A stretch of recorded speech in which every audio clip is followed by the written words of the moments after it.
is more. This is the culture. This is learned. This is understood. It's learned through television. It's learned through schools. It's learned through parents. It's learned through institutions of society and government, especially. Because if a person experiences the intrusion of government on their life in a completely illegal, fraudulent way and goes through that experience and understands even a little bit of how it feels, from that point on, that person is going to be changed. They're not going to be the same person. So we see it everywhere. And, you know, the only solution to it is, as you say, to work in an honorable way. Because when you do, people recognize that. They understand. This is different. This is what I want. This is what I thought America was. This is where I'll put my allegiance, not with these other maniacs. Will we ever hit a bottom? I mean, is there no level of Obama people making fun of us, laughing at us, calling us stupid? How far can they go? I don't think there is any bottom. I think, like everything else that counts, we're talking about grassroots revolution. A revolution in which people stand up in every possible way for principles, regardless of what other people say about them, regardless of what other people do. And there's something, fortunately, that's very contagious about that when people see it happening. You've come across these stories. You know, somebody defends their home against an intruder successfully, legally, with a gun. Somebody is growing their own food. Somebody is standing up for what's right. And all of a sudden, a huge number of people say, that's right. This is what we thought America was supposed to be. So the more of that we can see, the better the chance is that, you know, we win. But as far as how low those other guys will sink, there's no bottom. There is no bottom. Until they go from smart criminal conspirators, but still evil, to delusional nutcases that think they can burn down half the city because they want to expand their palace, a.k.a. Nero. Exactly. When that happens, then they've committed suicide. And, you know, that's going to happen. It's already starting to happen. Why do elites, whether it's Hitler or Stalin, we know Stalin was poisoned, why do they always push till they fail? If Hitler would have stopped at just Poland and Czechoslovakia and Austria, he was going to be left alone. Then he goes and gets France, attacks England, declares war on the U.S., and then turns against the Russians, you know, 170 million of them, that in a whole bunch of wars and never give up. I mean, I don't know what he was thinking when his big hero, Napoleon, got defeated by him. Bismarck couldn't beat him. I mean, imagine somebody trying to invade America. You can only do it from within, the way we're seeing, and opening the borders up. You couldn't do it the other way, so I give the globalists that. I mean, why is it that evil elites always, who show that they're genius early on, go crazy and do things that destroy them? I think it's because you can't turn back when you've committed a certain amount of evil. Because in order to turn back or stop what you're doing, you have to admit that there's another way, that there's another viewpoint, that there's a thing called right and a thing called wrong. That's what tortures these psychopaths. That if they were to stop, they would have to think and reflect and realize what they've done. So they just give in to this contagion of evil and they do insane things and then they destroy themselves.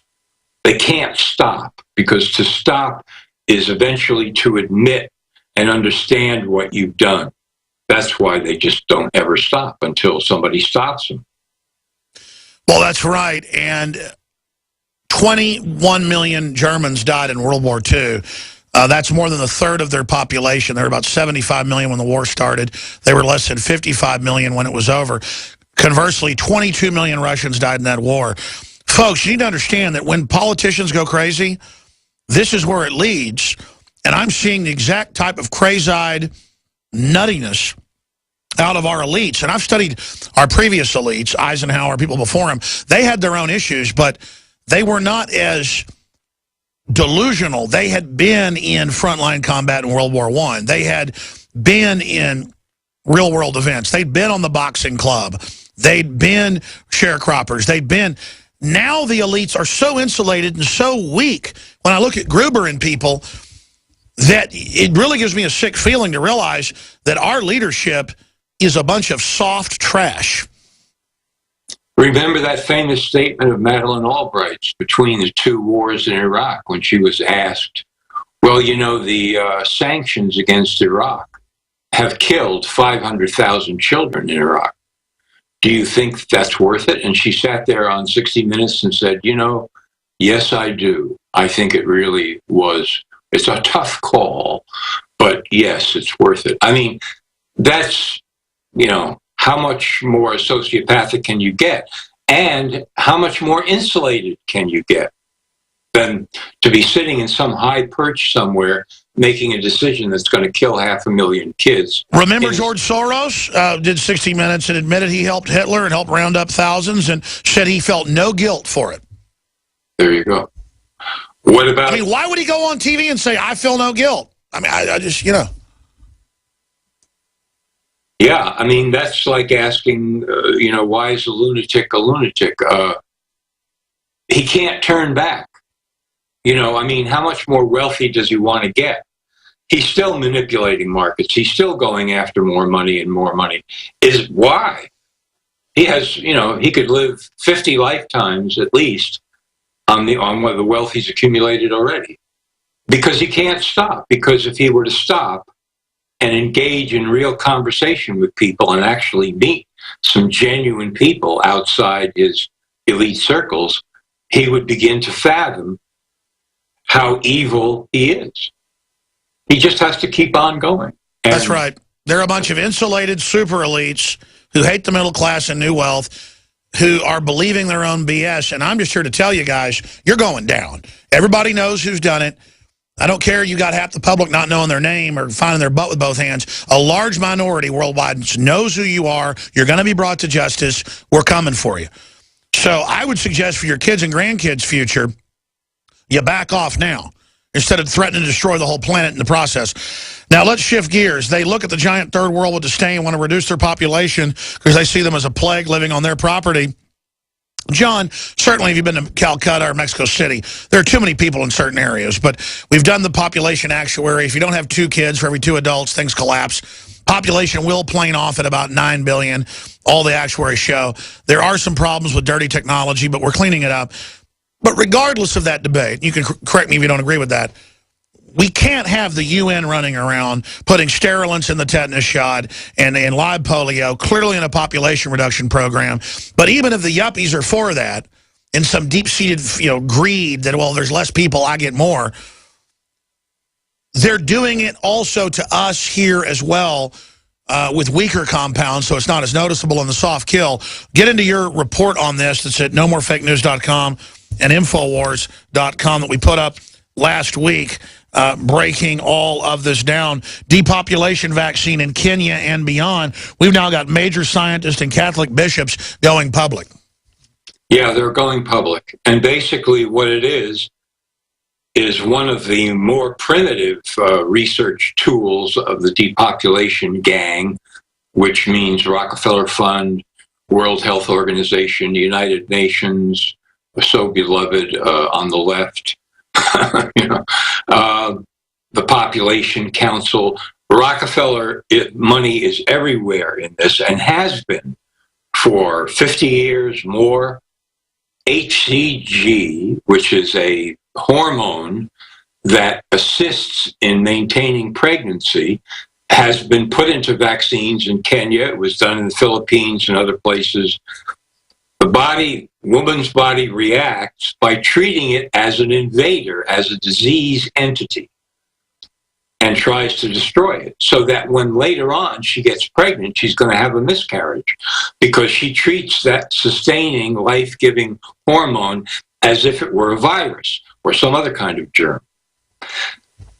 In my article, which people can read, I indicate the studies that have been done, where they were done, when they were done. The UN admits they did this. For those who don't know, it also then soft kills the women because now they have autoimmune responses. Every time HCG is released in lower amounts outside of pregnancy, they create an autoimmune response to the HCG. So it also ends up basically killing the women, but it's long and grueling. Yeah, that's the horrible part of it. And that's just one way to depopulate people medically. I mean, there are chemicals, there are, of course, operations, surgeries. We've just been reading about one that went horribly wrong.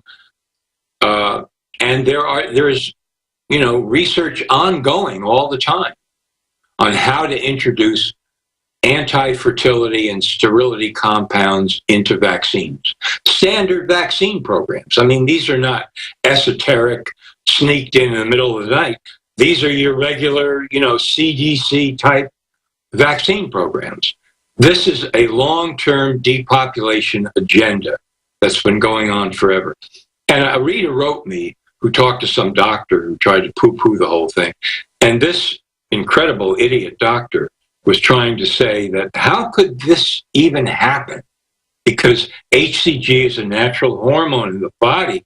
How could, I mean, it doesn't even make sense. They bind it to tetanus. It's declassified. The UN admitted it in '96. They just got caught again. This doctor's ignorance doesn't trump that we're informed.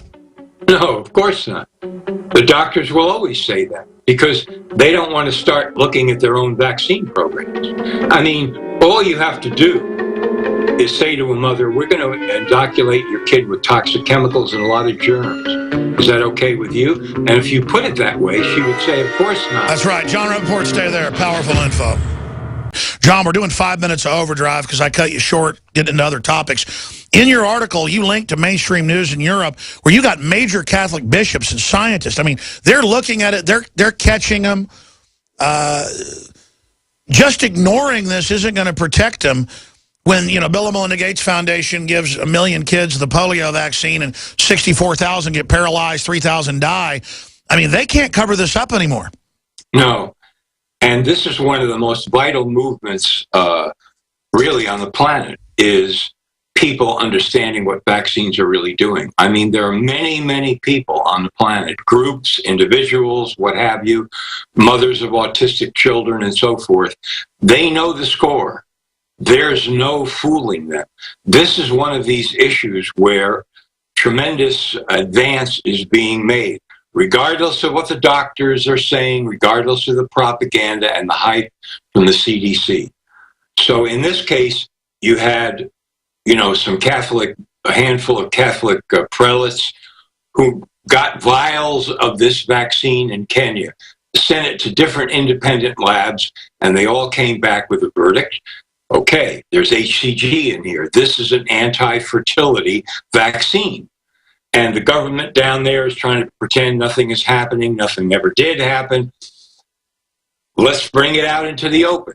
Let's bring it all out into the open and see that this has been going on for 50 years. There's nothing new here. What's new is possibly the numbers of women who have been vaccinated, over 1 million, maybe 3 million. Which makes it incredible ongoing crime. And that's just one vaccine. We have the HPV vaccine for supposedly cervical cancer being given to women worldwide and being causing infertility, death, autoimmune disorders, and now Bill Gates wants to put it in the food where you can't escape it. We'll be right back in 70 seconds in Overdrive. Everybody else, goodbye. See you on the Nightly News tonight, 7 o'clock Central, Infowars.com. You are listening to GCN. Visit GCNlive.com today. InfoWarsLife.com. Check it out today. I have set out to bring you the most hardcore, cutting-edge supplements and nutraceuticals, bar none. And that's what you'll find at InfoWarsLife.com. We have rejected literally hundreds of products from the InfoWars Life line because they are not of the very highest quality, or because they're not 100% organic, or because they don't pass all of the strictest toxicology tests there are that we have listed at InfoWarsLife.com. Whether it's survival Shield Nascent Iodine, or DNA Force, Super Male Vitality, Super Female Vitality, Lung Cleanse, Fluoride Shield, Oxy Powder. I believe that all of these products will blow you away like they've done the thousands of other customers that have visited InfoWarsLife.com and believed in us and tried the products. Folks, check out InfoWarsLife.com today and the entire line of groundbreaking, cutting-edge, hardcore products.